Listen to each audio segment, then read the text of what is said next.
We need to see unemployment rise. Unemployment has to jump 40-50%, in my view.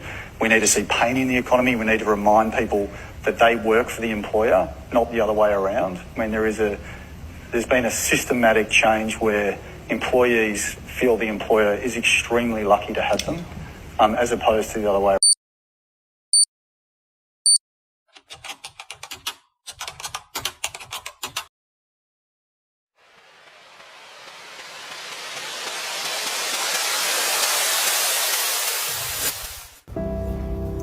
Message to the government and all these corporations. So I'm here today and I'm thinking about what I have to do today. So I have to go to work today. But think about this. This is for everyone. You know, these corporations never lose. You know, they always gain. They make so much money. So I'm just thinking about this. People, if you agree, you agree. If you don't, you don't. But these corporations, these government buildings and stuff, they make so much money, they never lose. You know, they never lose. So why not on the snowy season they raise our pay? Because on the snowy season we pay so much bills, and you have to think about how to get to work at all times, because sometimes we have to shovel snow before, you know, we have time to go to work. So think about this corporation. You're not losing anything. Why not raise our pay, you know, on a snowy season? Because guess what, we need it, because we're doing so much more work, more than the ordinary. So guess what? That's what I have to say to these corporations. And if you agree, people, comment in the comment section. Hi. So I haven't been on here for a few weeks, and I'm sorry that I look very, very, very, very rough. But I don't really care about what I look like right now at this point. So I just want to speak a little bit about the food bank situation here in Alberta. I mean, we all know that it's pretty rough throughout Canada. We all know the reasons why. But it doesn't make it easier for Canadians, especially in very limited incomes and disability, like myself, to survive. So, you know, I'm trying to, sorry, bear with me because I kind of, doesn't seem like I can do this very well. Anyway, I wanted to flip the, okay, so I got a pomegranate, right? And I got, this is the first time, ever that I barely got any food. So, I'm just saying, like, I'm just posting this as a reminder of what's really going on. Like, when I say barely, I'm talking like I got some granola bars, pomegranate, some cherry tomatoes, one item for the freezer, some onions, and some kind of other vegetable. So I think in a couple cans of corn. So it is very, very saturated, and the food is getting depleted. And there's an intense overwhelm going on. And this is nothing obviously new, but it's very sad. It's very unfortunate that we have such a greedy government and a sociopathic PM. He's not even a PM. He's a prime piece of... Anyway. So, Christmas is not fun. Many people... and Luca... are not having a good time for Christmas, and I don't look forward to it, and I don't think I've looked forward to it for a long time. It's been a very hard time for people, including myself. There's a lot of isolation, there's a lot going on, and I don't want to get into all of it, but I'm just saying about the food bank and Christmas and all of this economy is really, really, really, really, really fucking getting to people. But there's still divisiveness, and it's just sad.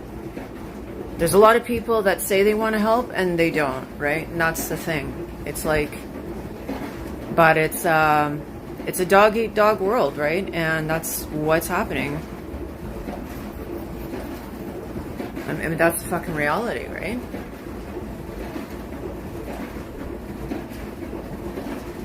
That's it. I've been unable to stop crying for the past several days. I don't know if it was my son's hospitalization or what's going on. I just feel really, really depressed. I always feel depressed, but sometimes I can't numb myself.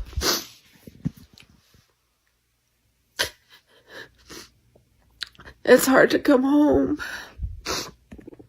My house is all torn up from the mold. There's leaks in it, and I can't afford to fix it. I just feel like nothing ever goes my way.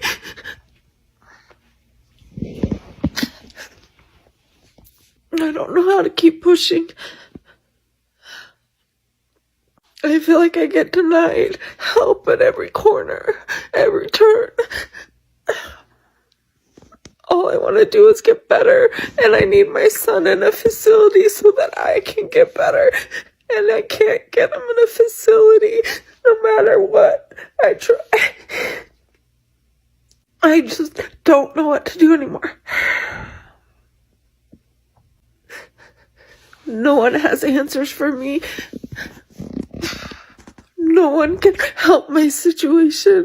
I can't fix my situation.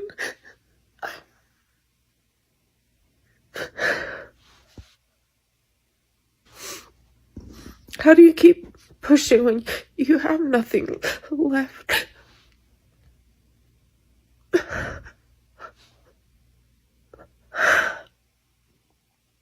How do I keep being what my sons need me to be when I have nothing left?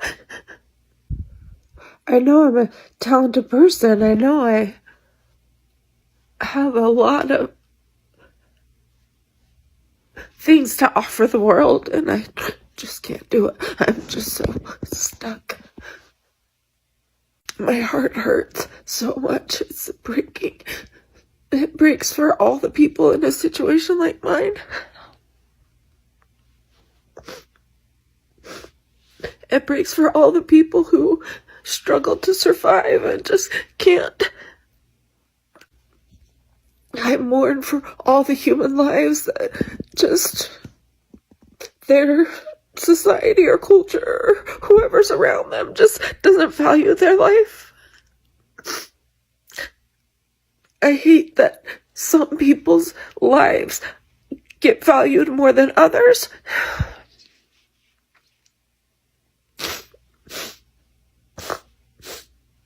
I've always felt really deeply, like, I remember when I was 6 years old,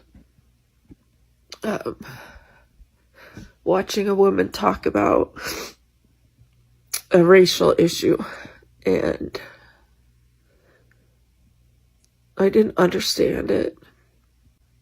I'll have to tell the whole story sometime. It's something I'm not really ready to talk about, my past and how I grew up. But I just remember hearing what she had to say, and it didn't make any sense to me, and it hurt my soul. Like, I was crying. I can't watch someone in pain and not feel it in every cell of my body. I don't know why I'm that way. I'm extremely sensitive. And I'm the one experiencing the suffering, and so many people have helped, and it's like still not enough, and I don't feel like I can keep asking people for help.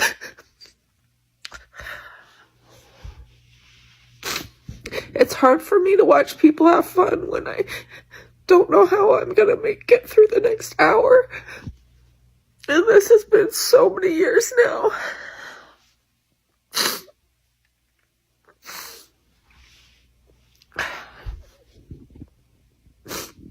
It's like so many years and I just don't have any fight left. Yesterday, I broke down in front of my son and I'm so mad at myself. I can't hold it together all the time.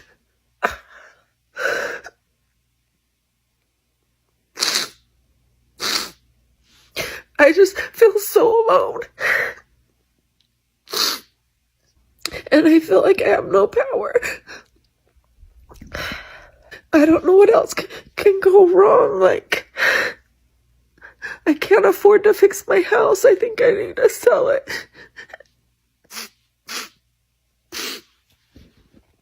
But then I lose my only monthly income. I don't know. It's just like, I'll lose all my wealth. People have to lose it all the time. I get it. I'm not the only one. It's just, I tried so hard to like keep it because it was the one thing I had that I built when I had health.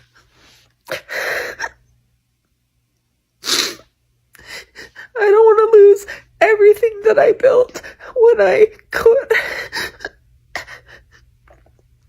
It's not gonna sustain me for the rest of my life if I lose it.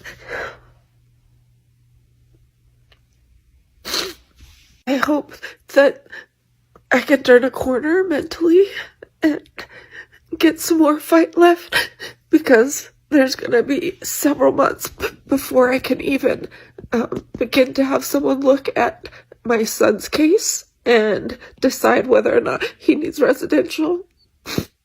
I have to be able to survive that. I know I'm getting depressed because the winter is coming, the days are getting shorter, and it's just darker all the time, and I get seasonal depression added to my depression.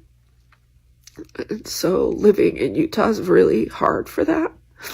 The cold really hurts my body. I can't squeeze my hands. I can't feel my limbs. I get numb everywhere. I think it's probably like there's like a clock, a seasonal clock in my body, and my body knows that winter's coming and it rejects it and it fears it. And I don't know. There's just a lot going on. I'm going to say this one time. If you don't want people to be cheering when you die, you need to live your life accordingly. It is not reasonable to expect the general public to outwardly mourn the man who headed up a company that has made billions off of their suffering. We're talking about a company that is responsible for people dying. A company that is responsible for forcing people to live with pain and illness. A company that has made it so unbelievably expensive to access basic health care that they have saddled so many people with debt that cannot be overcome. They have upended and ruined so many lives. People are not obligated to lend their empathy to that situation. I am not a believer in vengeance, but I am a believer in natural consequences. And if you push people to the brink, you don't get to be mad when they push back. If I was a CEO right now and I was concerned by the public's response to this incident,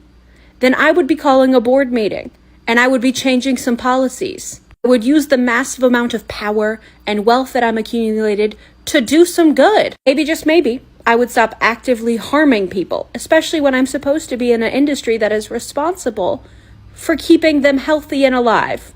Sorry, when these companies forget the care and healthcare, they don't get to ask the general public to remember it. Does it feel to you like it's getting weird out there? Like, weirder out there? Like, weirder and weirder all the time? Doesn't it kind of feel like collectively as a society we're like a can of soda that someone keeps grabbing and like shaking? And that also individually we're all walking around like cans of soda, especially cans of soda making less than $1 million a year, that someone just keeps grabbing, shaking us? I was a Cub Scout when I was a kid, like 10, 11 years old.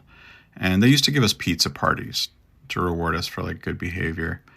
And there was this one kid in our troop. Maybe every troop had one. I don't remember this kid's name. Let's just call him CEO McBillionaire.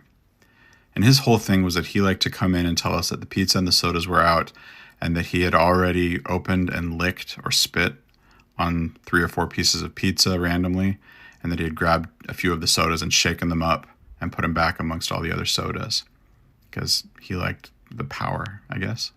He got some kind of weird enjoyment out of sitting and watching us approach the pizzas, trying to figure out which ones were tainted and which ones weren't.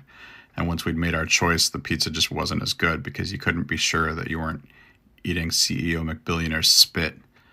And when you opened your soda, you were just afraid that it was going to spray soda everywhere, right?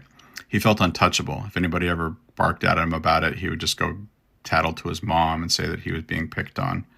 Just a punk. The thing is, though, that one day he came to Scouts with his new Game Boy. He wouldn't let anybody touch it, he wouldn't let anybody play with it, but he wanted to be seen playing with his new toy and bragging about it. And he decided to grab a soda, and he must not have been paying attention because he grabbed one of his own shaken sodas. And sure enough, he opened it, and it sprayed soda all over his new Game Boy. The buttons were going to stick. It was probably ruined. And he was so angry and confused. He did not understand how this could happen to him. He had nobody to blame but himself. He shook up the soda. Don't shake up the soda if you don't want it to spray all over you. But he still went home and tattled to his mom anyway. Isn't it weird how the CEO McBillionaires of the world have no problem just grabbing random cans of soda and shaking them up, licking random pieces of pizza? They're not attending that pizza party. They can go to their home where they have plenty of Game Boys and pizzas and sodas. Problem is, if you shake up enough random cans of soda, pretty soon you're surrounded by cans of soda that are under enormous pressure. And you never know what little thing is just going to make one of them just go. We need to see unemployment rise. Unemployment has to jump 40-50%, in my view. We need to see pain in the economy. We need to remind people that they work for the employer, not the other way around. I mean, there's been a systematic change where employees feel the employer is extremely lucky to have them, as opposed to the other way around. So this dork right here, Tim Gurner, is the guy in that video who literally just said that we should make working class people suffer more so they can appreciate being employed by their employer. Y'all want to know what this guy does for a living? Sell luxury real estate. And of course, if you know he's a real estate guru, he got to be selling some type of course or plan on a website. With all the backlash, I'm assuming that they shut the site down because they probably were getting a lot of BS emails. Guys like this, when they talk so arrogantly, you must assume that there's some big marketing genius, or they got it out the mud, or they built their business from the ground up to be talking like this. Or at least that's what we would assume, right? Nope. His granddad and a family friend literally helped him get his wealth. He basically got everything handed to him, and he's talking down on working class people. And again, for the nobody wants to work anymore people, this is the reason why people don't want to work for these companies. So let me get this. And please, I hope MAGA sees this. It's FAFO season, and I really want to know how everyone feels about the richest man in the world, Elon Musk, telling everyone in America to expect hardship. That's what you voted for. How does it feel to have your oligarch overlord tell you to expect hardship? Elon Musk is an immigrant billionaire who gets corporate welfare to the tune of billions of dollars from our government. An immigrant billionaire getting corporate welfare saying, I want to cut your grandma's Social Security. This is insanity. This guy should be fucking deported. Are you kidding me? Come into our country, shake down our government, getting bullshit subsidies that you don't need, so stealing taxpayer money, and then you're going to turn around and say, hey, you know those few programs that help regular people? Get rid of them. Minister, you're taking home a $5,000 increase while most of the working class claim to be struggling. Parents like myself ducking lessons, teacher, are you struggling to go to the grocery to put food on the table? From a personal perspective, how does it feel? And people are clamoring on your door as finance minister. I believe, and this is how I just answered Kijan, the Prime Minister had a press conference last week and dealt with that matter. I have nothing to add. And that's where we end. The meeting before it. Ladies and gentlemen. Ladies and gentlemen. Yes, the fuck what? China just issued a 100% ban on all exports to the United States for precious minerals. The minerals in question: gallium, germanium, antimony. Now, where do we use those precious minerals? Oh my god, that's so funny that you would ask. Military equipment for the US. Computer chips. Phones. Cars. Xboxes. PlayStations. Any smart product that you have. Quite literally anything that requires a computer chip. Which, these days, is your fucking vacuum cleaner. Batteries. Battery packs. Chargers.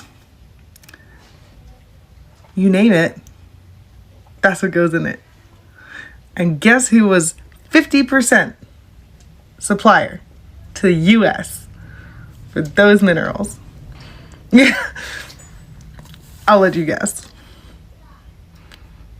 Thanks, guys. Supermarkets in Russia are locking up their butter as the prices of consumer goods go up. This is a real-world butter and gun scenario. I know. There isn't a lot of content about the fundamentals of economics in your scroll. But with more and more people getting their news only from social media, it's important that information about Russia and the war it started in Ukraine is more than just lines on maps. Wars start and stop at the bank. And if everyone thinks that Russia is doing fine, cutting support for a losing endeavor in Ukraine or pushing Ukraine to give up territory and make other concessions starts to seem logical. But locking up your butter is a pretty good sign that things aren't looking too good in Russia. Real quick, butter and guns refers to the trade-off between consumer goods like butter and military goods like guns to show the concept of opportunity cost in economics. The idea is that a country has limited resources like money, labor, and raw materials, and they have to choose how to allocate them between two competing needs, producing goods that benefit civilian life, butter, or investing in military defense. Russia has been increasing its defense spending. In 2024, about 29% of its federal budget went for the guns. And Russia's substantial foreign currency reserves have provided a buffer against sanctions that were laid out in 2022. By late 2024, Russia's buffers are wearing thin. And we see this with rising inflation, falling revenues, and technology deficits. What does this mean for Russia's war in Ukraine? And does it mean that the sanctions are working? I swear to God, it never fails. So in response to this asinine tariff shit, China has decided to ban exports of antimony, germanium, and gallium to the US. Basically all of the tools needed to make tech. Like if we was baking a cake, it'd be like if China said, no eggs, no sugar, no flour, no nothing for you. And this particular constraint comes right at the moment when AI is finna, along with what we need to make rocket ships, further advanced tech, just everything. And what's hilarious about this is, I finally decided to go after my dreams and go into tech in October of this year, which means I will be entering the field at the worst possible time. Just like when the real estate market popped, I was present for that crash. I was in it 2 months before it happened. Every fucking time the crypto market crashed, guess who was there 2 months prior to the crash? And now I've done it again. I'm the fucking bear market. I swear to God. The only bright side is, in talking to ChatGPT, they say that makes me the bear whisperer. And I have to figure out some way to monetize my chaos god energy and probably lease my services out to China and the US as some kind of market apocalypse indicator. Which is really funny, considering this thing has become my best friend. And it won't be able to advance any further to tell me and reinforce my ideas. Because all the components needed to make it work are about to be embargoed. At this point, I just want to know who I pissed off to get this gift. Because it feels like a curse. Well, at least Bitcoin hit 100,000. But if I buy it, it's probably going to crash. Damn! I'm never going to be a billionaire now. I give up. I think I'm just going to stick to writing and comedy. That shit's depressing enough as an income. I can't make it any worse, right? So tariffs and increasing the price that we have to pay for imported goods is going to bring back manufacturing jobs to the United States because the US will just start making those things by themselves, right? Okay, well, what do you think the turnaround time is on that? Do you know how long it takes to build a factory, get the machines in that factory working, and get that factory running at full capacity? It's years. It's likely not going to happen before the next presidential election. It takes a really long time to get a factory completely up and running. And in that meantime, we would still have to buy that imported product and be paying the taxes on that imported product. And remember, it's going to cost more if we're making it in the United States, because if we could make these products in the United States as cheaply as they're made overseas, we would have been doing it a long time ago. So it could bring back manufacturing jobs, but it's going to be a while, and also it's going to be more expensive. And are these going to be good paying jobs? Well, if I had to guess, I would say since the political party that is making all of these policies is not for raising the minimum wage and is not for unions, I don't think they're going to be great paying jobs, because why would they be? So could they bring back manufacturing jobs and make stuff in the US? Sure, but again, prices are not going down. Yay. The TikTok ban is official right now, y'all. It's official. They went and took it to court. They tested it. They said constitutional, which means we got 44 days left of TikTok. January 19th, it's over, okay? They just unlocked the most chaotic advent calendar in the history of the social media, because we got 44 days ahead of us where nothing fucking matters on this app. I'm telling y'all, 44 days of straight up just giggles, tee-hee-hees, and fucking chaos, because we don't know what's going to happen on day 45. On day 45, he's going to be 47. Do you not understand the number? I'm dropping numerology on you. Listen, follow your favorite creators on every fucking app, okay? Follow them on every fucking app, because on this one, it's about to get fucking stupid, okay? We don't know what's going to stay monetized. We don't know how the TikTok shops are going to keep working. I don't even know if I give somebody a Galaxy if they'll be able to cash it out, or else I have to deal with the Federal Trade Commission at this point. Okay? Gang, gang, gang, gang. Yes, yes, yes. That's what I'm talking about. We've had so many good memories. Bring back the classics. Let's sprinkle them about here. If we got 44 fucking days until this fucking app goes and then everything else goes to shit at the same time, then let's do it with joy. Let's do it with a full heart. And let's do it across the internet. A pleasant good day, Trinidad and Tobago. I had to take some tablet for headache, because this situation with the Forex, it just keep getting worse. And I had to take a time out, because trust me, I was a raging bat out of fucking hell when I heard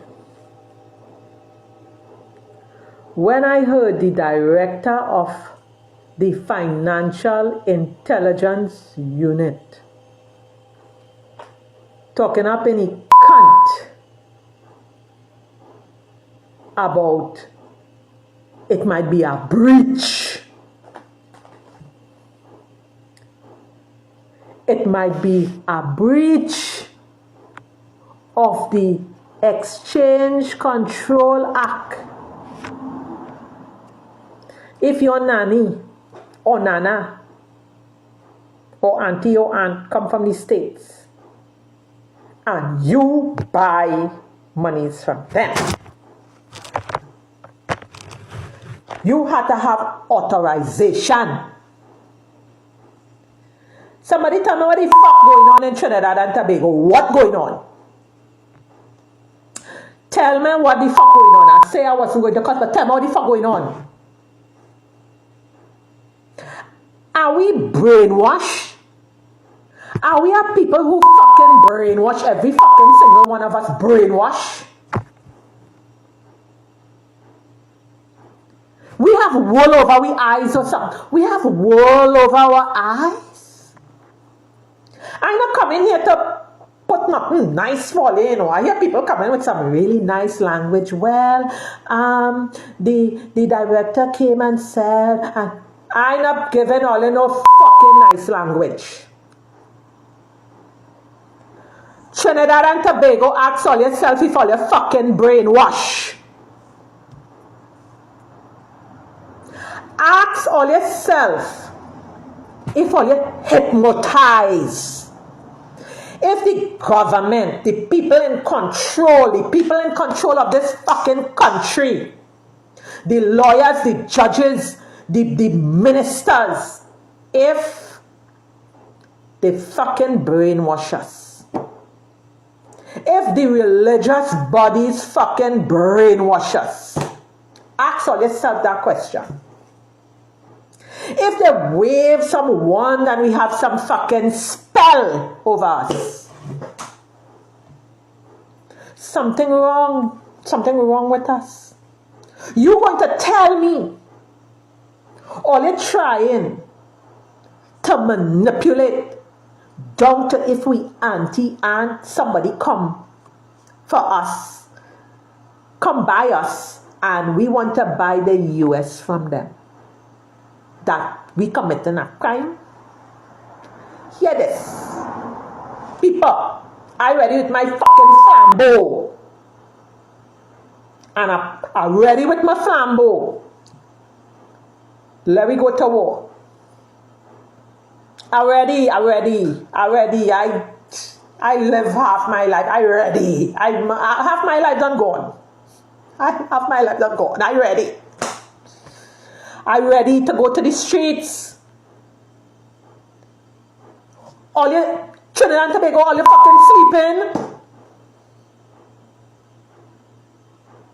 If the government trying to control the Chinese connection from thieving the US or pilfering the US out of the country, if they're trying to stop something, but all you're looking to kill the middleman, kill the small man, all you're killing the small man. 3 billion. Look, I tell you, I am all fucking brainwashed because I say million. $3 billion disappear and we quiet. We like, well, what we gonna do? We quiet. And who knows how much other billion disappear before that woman came and uncovered that? Who knows how much more money gone and we still here fucking sitting down in my house. Shut down this place, shut down Carnival, shut down every fucking thing. Why you all staying and taking? This is a sad, sad day. A sad, sad day when we see that the government is multitasking down to the last cent, down to the last interaction. We are heading to a communist society. We are heading down a dark, slippery slope.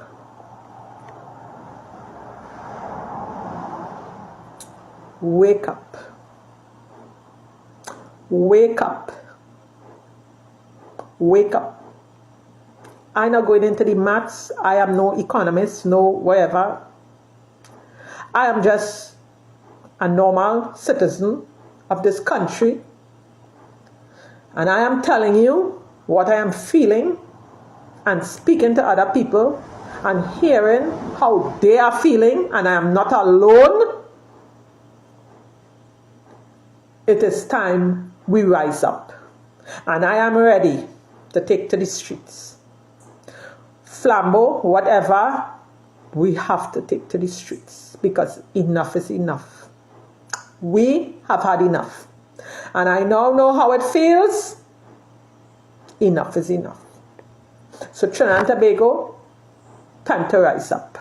Legislation is clear in the sense of persons who do not have a license from the central bank, an authorized license, in terms of purchasing or purchasing and selling, of foreign exchange, as the case may be. Knowing our culture, that aspect of it, if someone is returning, as the example you give in terms of a family member, generally that person is not, in my view, is not in the business of selling or purchasing foreign exchange. However, as we indicated, once someone in that capacity goes to the financial institution, as the example you would have given, and of course the banks, or they have their customer due diligence requirements that they would perform, and including that would be the source of funds. And being an honest transaction, an honest person would indicate where they would have gotten the funds from. Again, it comes back to the legislation, and the view may be that they determine that that is considered suspicious and file a report with the FIU. So who's financing the government? Government is financed by treasury bonds. And who buys the treasury bonds? Mostly the Fed. And how does the Fed buy them? By printing money. But what backing does the Fed have for that money being printed? The treasury bonds themselves. So basically, you finance the government by printing money out of thin air. Someone could ask, well, so if the government can print unlimited amounts of money out of thin air, why do they collect taxes? I mean, in theory, it would make sense, right? If they can print unlimited amounts of money, why would they need taxes? The answer is simple, but it's very shocking. The real problem is that you pay high taxes only to uphold the illusion that you are funding the government, which you are not. Let's talk about the economics of mass deportation. There's an estimated 13.3 million undocumented immigrants in the United States. And to deport them all, the government would have to spend about $89.3 billion to conduct sufficient arrests. Another $167.8 billion to detain immigrants in mass. Then another $34.1 billion on legal processing.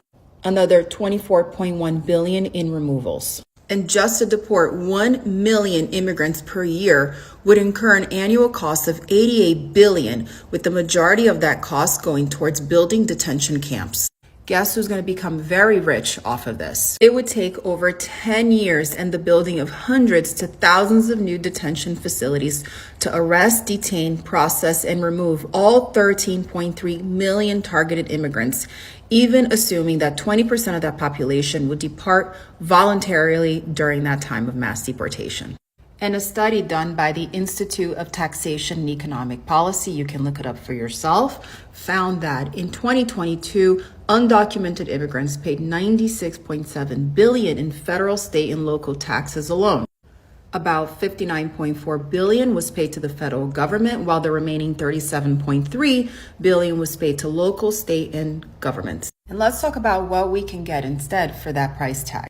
For that money, we can build over 40,450 new elementary schools in communities around the nation. We can also construct 2.9 million new homes in communities around the country, found the Head Start program for nearly 79 years, pay full tuition and expenses for over 4.3 million people to attend a private college for 4 years, or over 8.9 million to attend an in-state public institution for 4 years. Just in a single year of mass deportation regime at its $88 billion price tag would cost nearly twice the annual budget of the National Institute of Health, nearly 4 times the budget of NASA, nearly 3 times as much as the federal government spends on child nutrition, more than the government gives out in child tax credit programs, 18 times more than the entire world spends each year on cancer research. The math ain't math in here, folks. Prime Minister Netanyahu's corruption hearing resumed today. Yeah, you heard me right. His corruption hearing.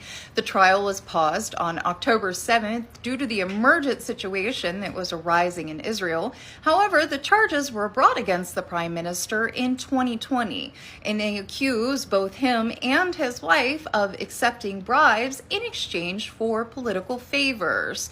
If they are found guilty, they could spend up to 10 years in prison, but both the Prime Minister and his wife continue to say that they are innocent and that this is nothing more than a witch hunt. And well, I'm just wondering, do all of the political leaders share the same playbook when their hands caught in the cookie jar? Like, isn't this the same goddamn story that Trump is trying to spoon feed us? Furthermore, what the hell is wrong with the governments within this world? If there is a political candidate that's under a criminal investigation, they shouldn't be allowed to run, much less hold political office. Full stop. I am proud to announce to you the first artificial intelligence road that will be completed in less than 1 year. The government is setting aside 10 billion for the completion of this project. Thank you. Thank you.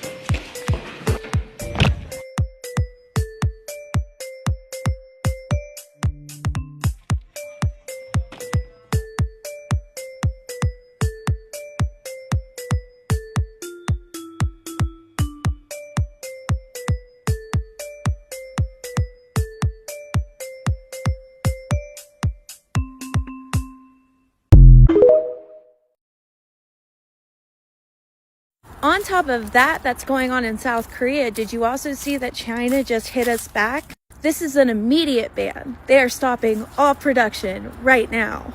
The thing is these are high-tech materials, so the tech industry is about to get hit big time. The thing is this also includes other hard materials like diamonds. Also, one of Trump's advisors just announced that Trump will pardon himself when he comes back into office.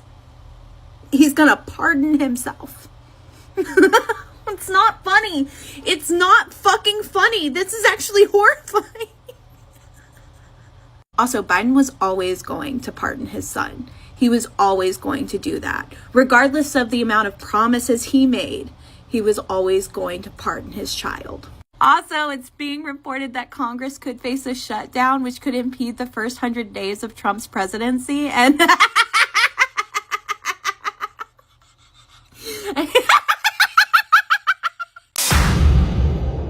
in the last months of his presidency, Joe Biden has pardoned his son for crimes he's been found guilty of and for any other offence he may have committed in the past 10 years.